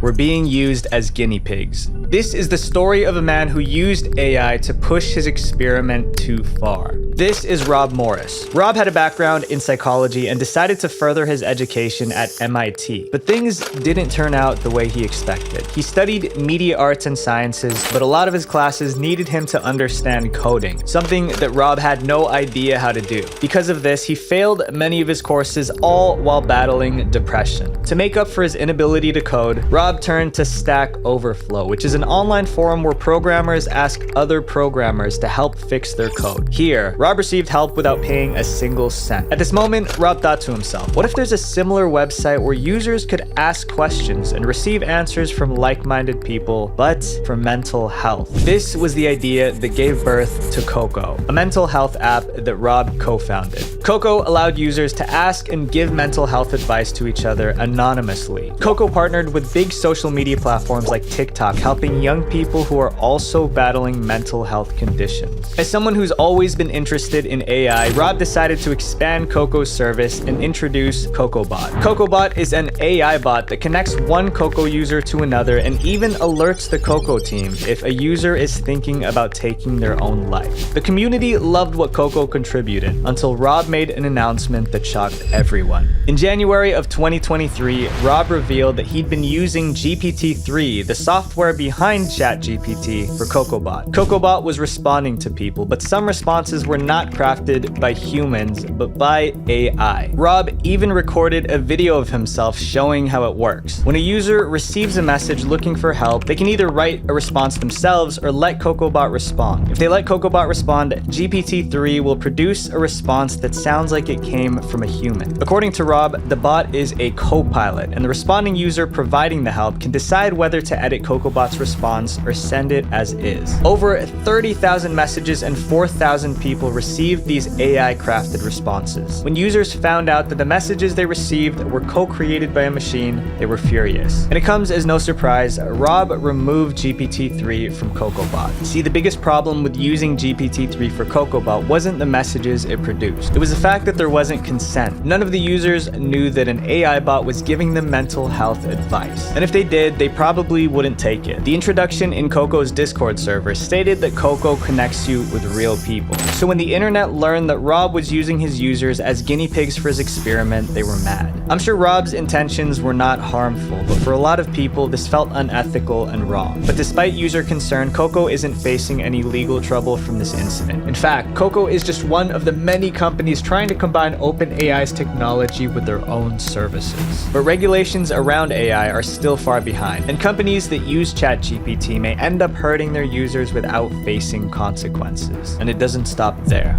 As you'll see in this next chapter, many people use ChatGPT to scam and even hack people like me and you, the cyber criminals of ChatGPT. What are the limits of ChatGPT? If it can give convincing mental health advice to unsuspecting users, what can't it do? Some users decided to test ChatGPT's limits even further. ChatGPT can answer any question, so what if you ask it how to get rich? If you search "make money with ChatGPT" on YouTube, countless tutorials appear. Catchy titles promising hundreds and thousands of dollars in profit. One of these creators is Andre Jick, a finance YouTuber with over 2 million subscribers. In his video, How to Use ChatGPT to Become a Millionaire, Andre shows his audience how to do it. Alright, so now let's ask ChatGPT to give us a list of specific stock recommendations. But are these methods really effective? YouTuber Scott Schaefer exposed the truth behind Andre's video. ChatGPT is not connected to the internet. It was given all the data from Google up until 2021 when it stopped its learning process. Using outdated stock information from the past bull market is incredibly stupid, and Andre and the rest of the creators pimping this service claiming it will make you rich should know this. On March 24th, 2023, OpenAI gave ChatGPT access to the internet, but it's still no better than searching for stock recommendations on Google. A lot of these financial content creators are using the hype around ChatGPT to gain hundreds of thousands of views. These content creators know that because ChatGPT blew up so quickly, people want to learn about it. ChatGPT first launched on November 30th, 2022. Within just 5 days of its launch, 1 million people used ChatGPT. It took Instagram 2 months to reach that same number of users. By May of 2023, the number of ChatGPT users has grown to 100 million. ChatGPT's popularity means that there's a lot of money to be made, and scammers are taking advantage of this. Facebook is being flooded with ads for fake ChatGPT services. In reality, what promises to be a locally running version of ChatGPT is instead the nasty info-stealing Trojan, Lumar Stealer. These fake websites look identical to the real ChatGPT. They'll ask for your payment information and promise an upgrade, but in reality, they're phishing attacks that steal your credit card information. On top of that, some of these websites carry viruses, which can cause even more damage. But the scams don't stop there. OpenAI never launched an official ChatGPT mobile app, so scammers are making fake apps pretending to be ChatGPT. The cybersecurity company Cyble reported that there are over 50 fake apps apps that use the ChatGPT icon to carry out harmful activities. But when it comes to ChatGPT scams, this one doesn't come close to the worst. Cybercriminals also discovered a way to use ChatGPT to hack into their victims' Facebook accounts. So how did they do this? A lot of people use browser extensions like AdBlock. Everyone downloads browser extensions and most people don't think twice about it. But scammers made a browser extension that gives you easy access to ChatGPT from Google Chrome. What made the scam so bad was that the extension did exactly what it was supposed to do, so users had no idea they were being scammed. The extension ChatGPT for Google stole users' Facebook login data. Once the scammers got access to the victims' Facebook accounts, they used them to promote other scams. Over 9,000 people downloaded the extension before it was taken down from the Chrome Web Store. Guardio reported this fake ChatGPT extension to Google, and luckily it was removed. But Guardio's security team already found another variant of this extension, attacking thousands of people a day. Let's face it, ChatGPT is only going to get more popular, and cybercriminals are gonna take advantage of this. So awareness is key to protecting your data. And this video is sponsored by Guardio, which is literally perfect for this topic. Guardio is an easy to install browser extension that offers a wide range of features to ensure your online safety. It protects you from phishing attempts from Google, Facebook, email, malware pop-ups, and identity theft. Guardio detects and blocks threats before they have a chance to access your information, unlike standard solutions that only help you after the damage is done. People think 2FA will keep you safe, and it will, but if you get malware, 2FA is useless. We've all seen a YouTuber get hacked at some point, even with 2FA on. I highly recommend you guys to get Guardio to avoid accidentally installing malware. They also give you real-time alerts when your information is leaked, so you can change your passwords right away. So if you want a secure browsing experience, go to guard.io/visualventure to get 20% off the monthly subscription. My link is in the description, and check out their affordable premium plan for full protection. The bug that leaked user information. Just like a lot of other websites, you have to sign up to use ChatGPT. But unlike Facebook, you're not making a profile and interacting with other users. So it brings up the question, why does ChatGPT need to know your phone number? According to the login page, these details are required for verification. And while we don't know what OpenAI does with our data, we trust them to keep our information safe. But on March 20th, 2023, that trust was broken. OpenAI leaked their users' data. On that day, ChatGPT suddenly went offline. Millions of users were left without access to the chatbot. Just before ChatGPT went down, some users reported seeing chat histories that didn't belong to them. And that was just the beginning. On March 24th, OpenAI revealed that it wasn't just chat histories that were leaked. Credit card information was leaked too. The source of the data leak was a bug in OpenAI's servers. It was possible for some users to see another active user's first and last name, email address, payment address, and the last 4 digits of a credit card number and expiration date. OpenAI claimed that the credit card leak affected 1.2% of their paid users, which could possibly be hundreds of thousands of accounts. Leaks are nothing new in the world of tech, but privacy is a bigger concern for AI chatbots like ChatGPT because some users type in information far more sensitive than their credit card information. Less than a month after the leak, Samsung fell into a panic. 2 employees had typed in confidential code into ChatGPT. Another employee uploaded the recording of an entire company meeting. The problem is, ChatGPT stores any message you send in order to train its AI. So if someone typed in the right prompt in ChatGPT, the private information sent by those Samsung employees could get leaked to the public. Since ChatGPT saves so much information to train its AI, it's impossible to know how the messages we send will be used by OpenAI. Because of this, Italy banned ChatGPT, and other countries might do the same. So if you use ChatGPT, be careful not to type in something you wouldn't want others to know. Because as you'll see in this next chapter, users figured out how to get ChatGPT to reveal dangerous information. Damn, do anything now.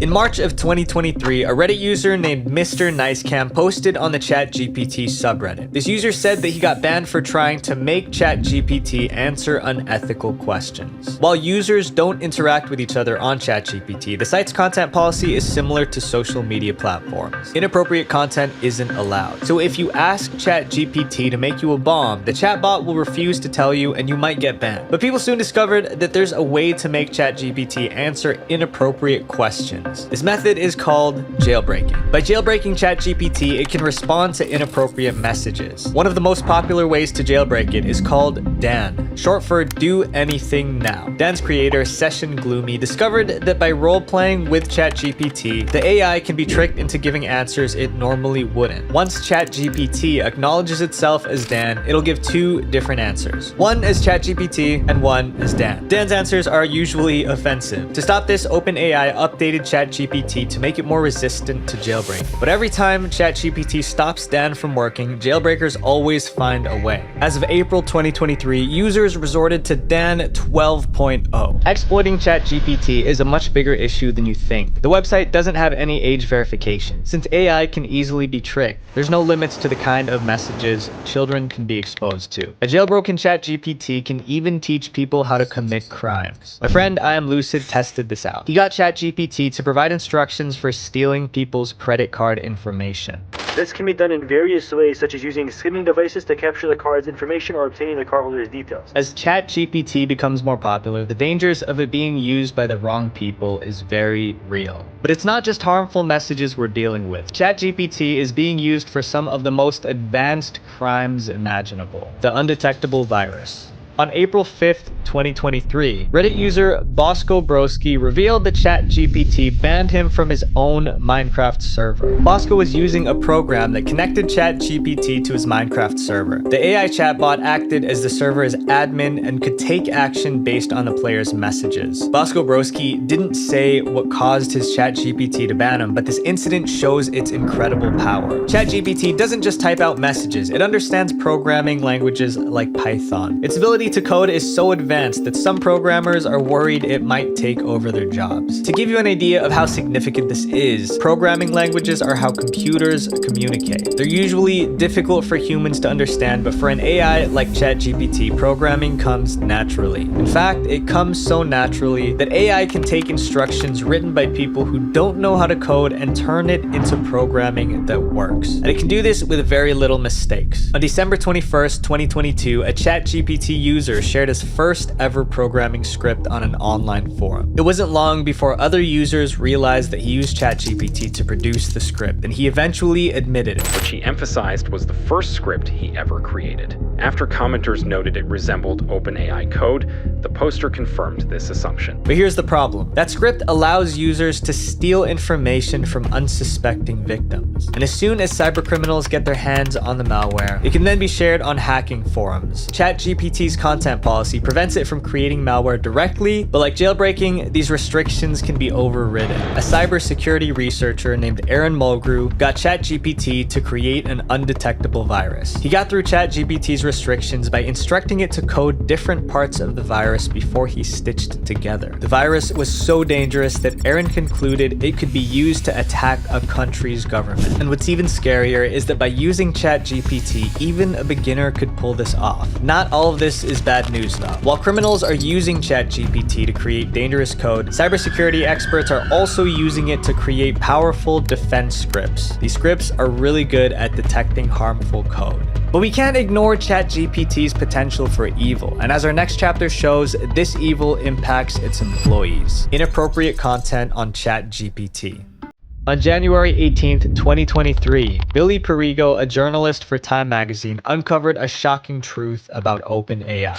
But the AI program has a dark side, which not many people know about. Reports say it is thriving on underpaid labor from Kenya. According to the piece, OpenAI exploited workers in Kenya. These workers were paid just under $2 per hour to monitor content on the website. OpenAI outsourced this work to a company named Sama, based in Nairobi, Kenya. Sama claims to be an ethical AI company that helped lift more than 50,000 people out of poverty. And this is probably true. While $2 is an unthinkable wage for a lot of us, $2 is significant for many workers in Kenya. The real issue comes from providing a wage that doesn't even begin to compensate for the horrors of the Sama employees' work. In order to train ChatGPT to recognize inappropriate content, a human has to identify the content first. Someone has to tell ChatGPT what's appropriate and what's inappropriate, and that job was left to Sama's workers. Tens of thousands of inappropriate statements were sent to Sama's employees for review. The Kenyan workers categorized each statement. This taught ChatGPT how to recognize them too. For example, the AI had to learn how to separate violent content from erotic content. One Sama employee described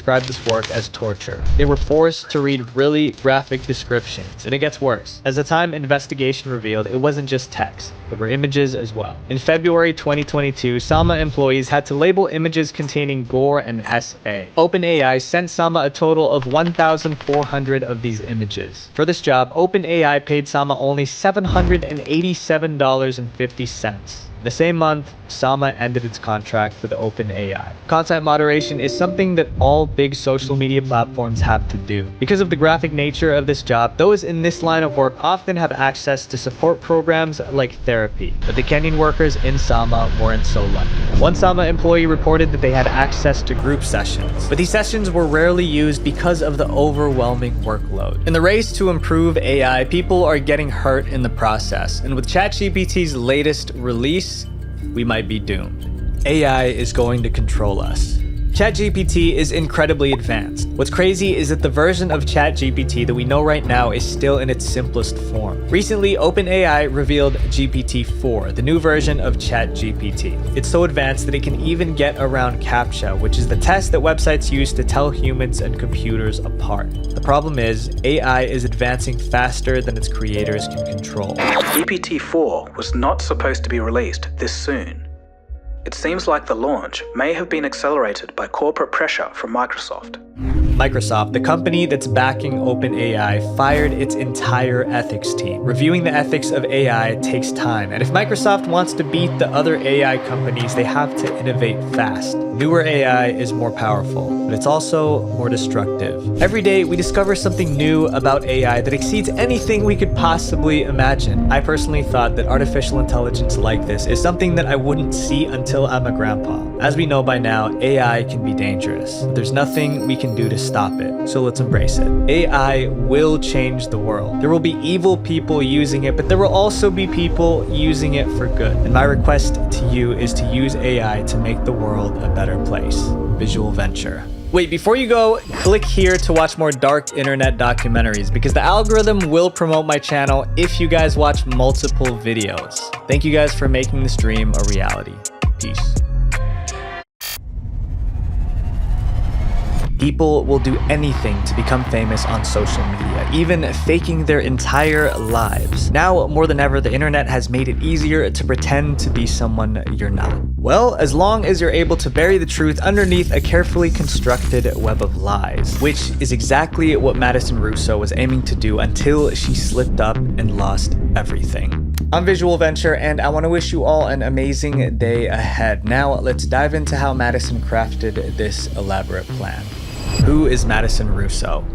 Born in the small town of Elridge, Iowa, Madison Russo was a bright and intelligent girl who had her whole life ahead of her. She was a top-of-the-class student at St. Ambrose University in Davenport, Iowa, which she got into on a full-ride scholarship. Not only was she excelling academically, but Madison was also making big career moves. She landed her dream internship at John Deere at just 19 years old. Balancing both a prestigious internship and full-time studies wasn't easy, but Madison made it look that way. It was clear that she had the potential for a bright future. Like most young adults, Madison wasn't satisfied with just a conventional career. She also wanted social media fame. So she started posting regularly on platforms like TikTok, Instagram, and Facebook, trying to build up a community of followers. At first, her follower growth was slow. The influencer industry was more than just saturated, it was competitive. And Madison, despite her personal successes, didn't have anything to set her apart from the countless other content creators. That is, until she found the perfect strategy to secure her social media stardom, one that sacrificed all morals for the sake of internet virality.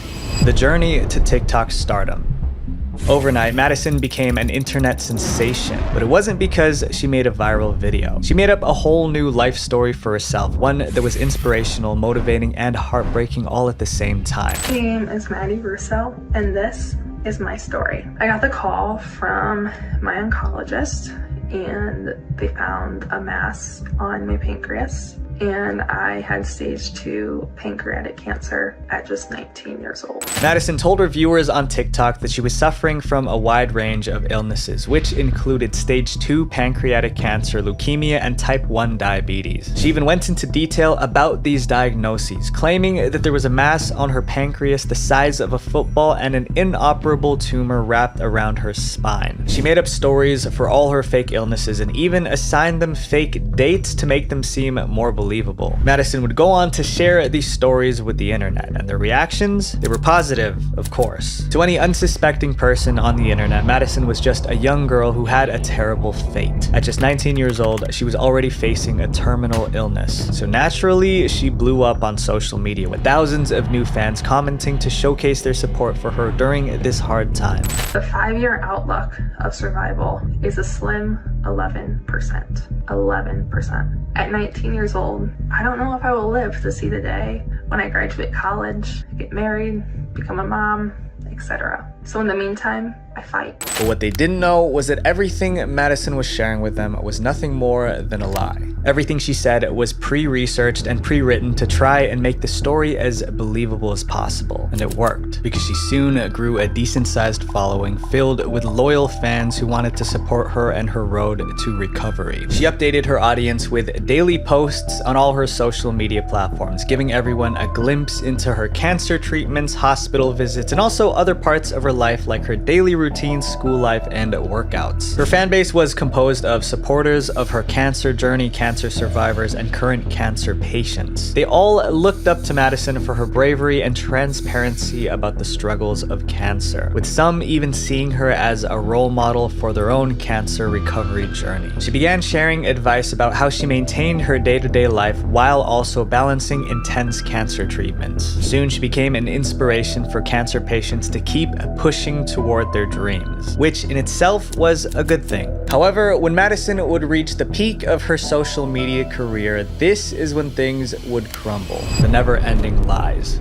Just like how Madison presented a certain facade to the world, we too make choices every day about how we want to present ourselves, and a scent can play a huge role in this. My friends, welcome to this video sponsor, Scentbird. Scentbird is a fragrance subscription that lets you try out a new designer fragrance every month for just $17. They have over 700 perfumes and colognes with brands like Gucci, Prada, and Versace, as well as indie labels like Skylar and Heretic. Basically, you always get a premium scent. The thing that makes Scentbird unique is the fact that you'll get a 30-day supply, so you can try out fragrances before committing to a bottle, which can cost you $150 to $500. So I got 3 fragrances from Scentbird. The first is Dirty Hinoki by Heretic. The scent is described as a Japanese forest bath, and it has like a citrusy note to it. The second is Zur Icon Ice. In my opinion, it has a bit of a stronger scent meant to give off a more confident feel. And my favorite, Roja by Apex, which was inspired by the world's apex animals. It has more of like a warm and masculine vibe. I encourage you guys to try a bunch of different fragrances so you can find one that fits you the best. Make sure you guys use my promo code VENTURE to get 55% off, which is just a little over $7 for your first month. And you can even skip or cancel your subscription at any time.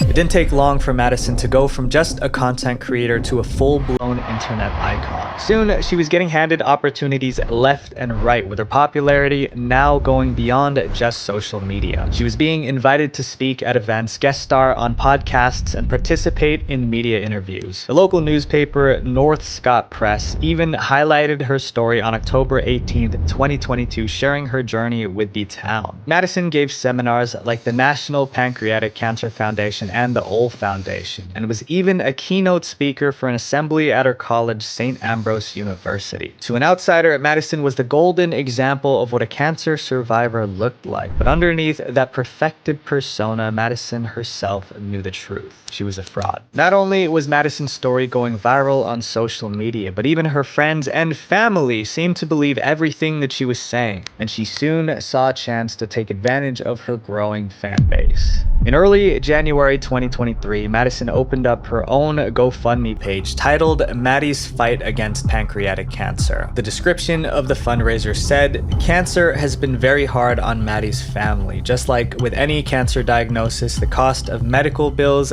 gas, meals, and expenses can be a burden. And that's something this family should not have to worry about. If you're able to, donations would be greatly appreciated to help cover medical expenses and to allow Maddie to focus on one thing only, which is to show that she's stronger than cancer and will beat this. Please donate or share if you can." Through this GoFundMe, Madison raised over $37,000 in donations from over 400 donors, all to fund treatments and medical bills that did not even exist. But no one knew that just yet. Now that Maddie knew how much money she could be making from this lie, she knew that she had to keep it going. She needed people to keep believing that she was sick, so she kept up with her posts. She faked hospital trips, treatment photos, and anything that she needed to make her lies believable. But over time, holes started to form in her story, and certain things just didn't seem to add up. And finally, people caught on.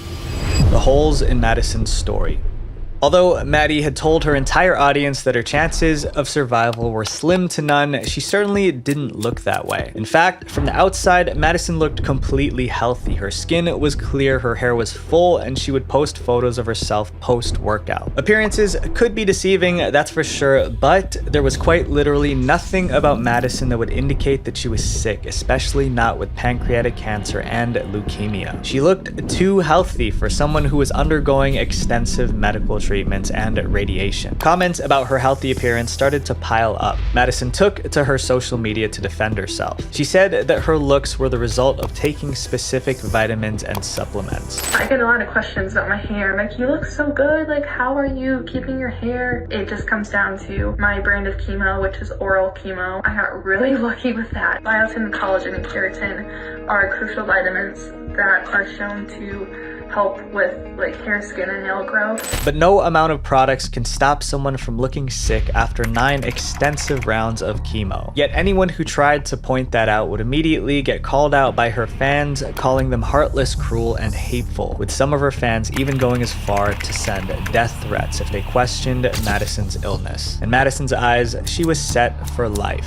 However, with more eyes on you meant many more critics. Maddie started to receive criticism on her posts. Some people with medical expertise or who had similar treatments pointed out flaws in her photos. For example, the placement of the medical ports on her body were always either misaligned or not applied correctly. And having been diagnosed with leukemia, pancreatic cancer, and diabetes, it felt almost impossible for Madison to still be able to go to school full-time and work part-time at her John Deere internship. But all this was still speculation. No one knew what the truth really was, not even Madison's own family. Apparently, Madison's own mother begged her to come along to some of her hospital visits, but Maddie refused. However, the truth became impossible to deny when Maddie posted one particular selfie, a selfie that would ruin her entire life. In early January of 2023, Madison did what she usually does by updating her followers on social media. She posted this selfie of herself supposedly while inside a hospital room. But to people who truly had cancer and to professionals in the medical field, there was one major red flag: the medical tape. In the selfie, Madison had a breathing tube in her nose and tape attached to her upper chest that held a port to her body. To any common eye, this may have all looked normal, but those in the medical field began to quickly call her out for the fact that all the medical equipment in the photo looked fake. The equipment didn't look properly sterile, the wrong tape was being used, and the ports were all in the wrong places. And combined with all the other suspicions that people already had about Madison's career, people began to take the search for the truth into their own hands. On January 11, 2023, anonymous sources who claimed to be medical professionals called the cops, saying that there were many medical discrepancies in Madison's post and that they should check it out. And that was the beginning of the end for Madison. The truth exposed. With how serious the allegations were, the police knew that they had to proceed with an investigation. Madison had just pocketed almost $40,000 in donations from her fans. If what the anonymous sources were claiming was true, then she wasn't a cancer patient. She was a thief. So they got a search warrant for Madison's house. And when the police arrived at Madison's home in Beddendorf, they were shocked by their discoveries. The theories and speculations were all true. Inside, they had found a wide range of medical supplies, equipment, and pills that Madison had used in her social media posts to try and make her bogus story seem more legitimate. This was already a clear sign that Madison had been faking the entire thing, but the police went one step further and subpoenaed her medical records. The moment those files were in their hands, the case was cracked wide open. In her records, there was no sign of illness, no diabetes, no leukemia, and definitely no pancreatic cancer. She was perfectly healthy, and there was nothing in the files that showed any shred of truth about Madison's story. This had turned from a cancer patient's recovery story to a serious felony. Madison was quickly arrested, and news spread like wildfire about the girl with the fake cancer scam. Naturally, Madison's fans were outraged when they found out. Her loyal fans that supported and defended her were heartbroken. Madison was arrested on charges of theft through deception, which is a Class C felony. Her GoFundMe was quickly taken down, and her social media pages were also removed from every platform. Although Madison was finally exposed for her cancer scam, people didn't stop digging into her background, and what they found only added fuel to the flames. The end of the cancer scam. Madison had previously posted this to her Facebook commemorating the life of Charlie Spalding, who was a teenage girl from Iowa who had died of cancer in October 2022. When this post was dug up, people on the internet were furious because Maddie was publicly mourning the death of her friend who passed away from cancer while at the same time faking it. I think the most appalling, infuriating, disgusting part about all of this is that she befriended this girl, Charlie, who was actually suffering from cancer and ultimately passed away. And to make matters worse, it seemed like Maddie had taken details from Charlie's personal cancer story and used it in her fake one. Before her court date, she had already pleaded guilty to first-degree theft for lying to her supporters to get donations. So 7 months later, in October 2023, Madison showed up to court. During her court case, Madison surprised the public by claiming that she hadn't faked cancer for money. Instead, she opted to go for another sob story. She claimed that she had done it to try and fix her family's bad relationships. I didn't do this for money or greed. I didn't do this for attention. I did this in an attempt to try and get my family back together. Madison dove into a story about how her family had been broken and separated since she was a child, and that the relationships have never been mended. Her faking her cancer was her last attempt at trying to fix her broken home. I come from an extremely broken and separated family ever since I was 2 years old. Over the years, it has gotten steadily worse, and a lot has happened internally to our family. A family is supposed to be one that's drawn together, not drift further and further apart. I was always told that, quote, I was the only one that could fix it. Many people did not believe this story, especially her ex-fans. Many people speculated that she was only saying this to gain pity from the jury, and to some degree, it worked. She had originally been sentenced to 10 years, but it ended up suspended. She didn't have to serve time in prison as long as she demonstrated a good behavior. Madison was required to pay $39,000 in restitution, as well as a $1,370 fine. All donations to her GoFundMe have since been refunded to all the donors. But still, many people believe that this wasn't enough of a punishment. The damage that Madison had done wasn't just monetary. She had lied to countless people about being a cancer patient and had become an idol for survivors of an illness that she didn't even have. These damages aren't as easy to calculate, and she couldn't pay any of the people back for that. While Madison's fake cancer scam may have come to light, plenty of people still try to take advantage of others online. Beware of who you support, and most importantly, you don't need to pretend to be anyone else. My friends, be the best version of yourself. Visual Venture. Thanks a ton to Scentbird for the sponsorship. Make sure you guys check out the links below to get your own fragrance. Wait, before you go, click this playlist to watch more videos about the dark side of internet culture because it would mean the absolute world to me. I love you guys. Peace.